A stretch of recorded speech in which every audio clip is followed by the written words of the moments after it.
they talked about my dad's work amongst First Nations peoples. And Dad taught me something, that when those peoples call someone the old man, there's a lot of respect there. So you'll have to forgive me this morning. I'm going to call him the old man. And the old man had a heck of a sense of humor, hence the tie. Okay.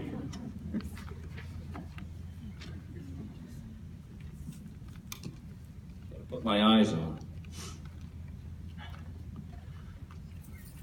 This is my perspective, and I've talked with my brother and sisters.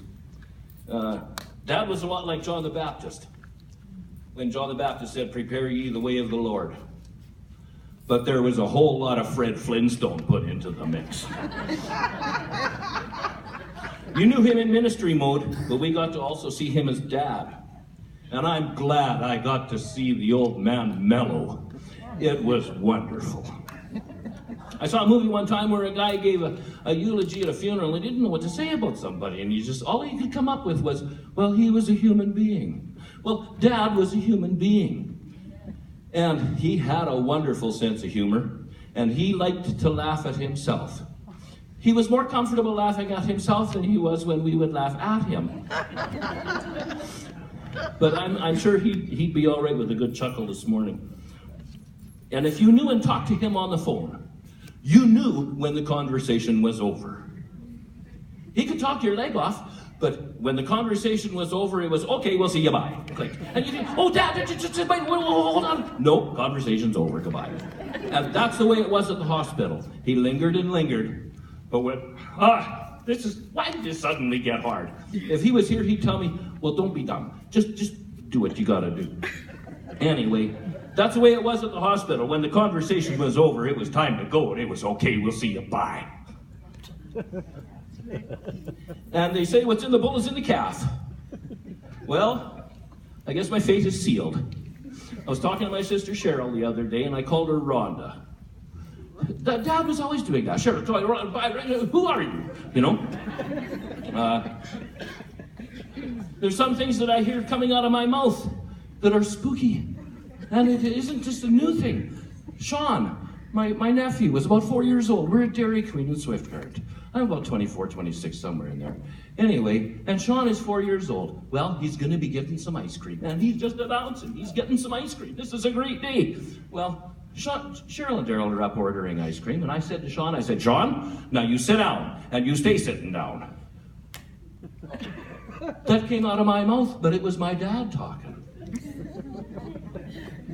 I'd love to hear more of my dad talking out of my mouth. Oh yeah, the finger too. I'd love to hear more of my dad talking out of my mouth. Wouldn't do me any harm. He loved camping. Oh, the knickknacks and paraphernalia. Call him Inspector Gadget. And I get a picture of him sitting there up in heaven, and he's got his white robe on, but he's wearing a green quilted vest and an orange hunting hat. Anyway, he also liked hunting and fishing, but I don't know, he must have been a jinx or something. I never saw him land a fish or bag a deer. No. He'd go fishing at Safeway. Now I want to talk about some normisms. When you were talking to my dad, he had cliches, catchphrases, if you will. They were normisms. And it was interesting. He could get so frustrated at something, but there was never any cussing going on. But it came close. When things were going sideways, well, that miserable, wretched thing. Or, oh, for pity's sakes. Jeepers creepers. Well, if that doesn't just jar your guts. That confounded thing, and if it was really going sideways, it was, well, that cursed thing. Oh, my mother hated that one. She would get on him. Norman, don't talk like that. Well, if that's what it is, that's what it is. Well, if that don't beat all. And, well, isn't that a fine how do you do? Yeah. And then there was another one, Hokies Pokies. Don't dare. You settle down. Okay. Now, it was interesting. He taught people how to drive. What a challenge. And if you ever rode in the vehicle with my dad, you heard this. Well, you hit that hole square on, just like you were aiming for it. Oh, this is rich.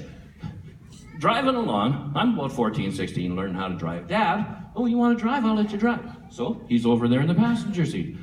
About 10 breaths later, and you can hear him snoring. Suddenly, without warning, it's wide awake and eyes glowing like taillights.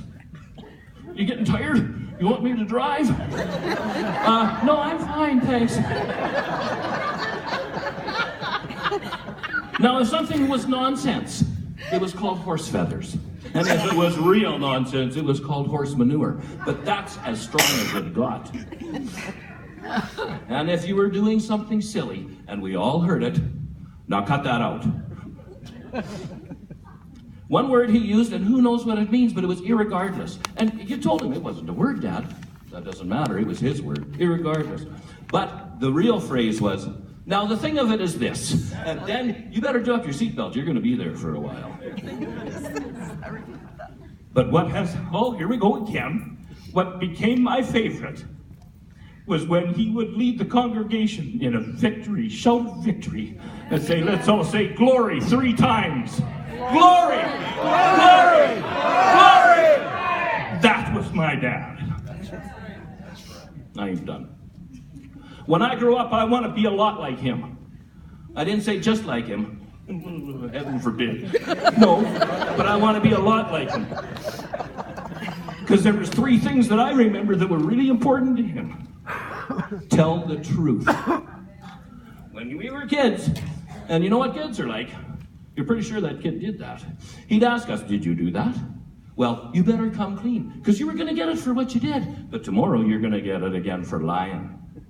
Well, I don't remember what I did, but I remember getting it again for lying.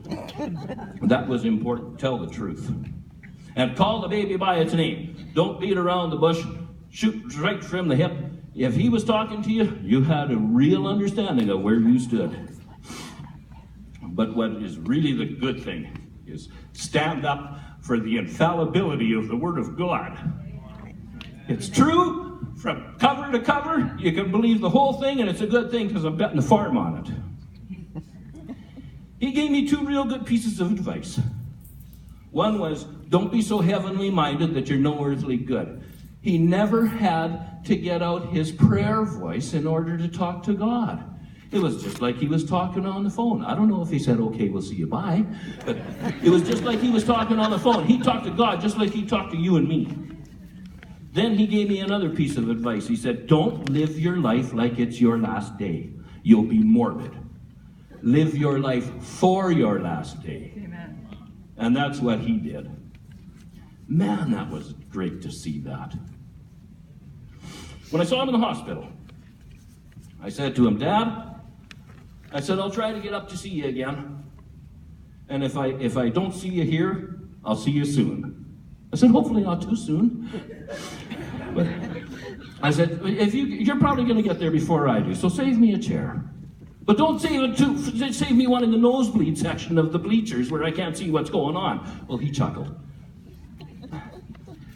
But there was one other thing I said, and we're going to be singing about this in a bit.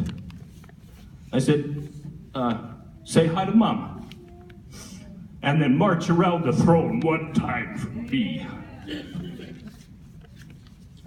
So I guess that's about all I have to say. And like I said, I guess what's in the bull is in the calf. Okay, we'll see you, bye.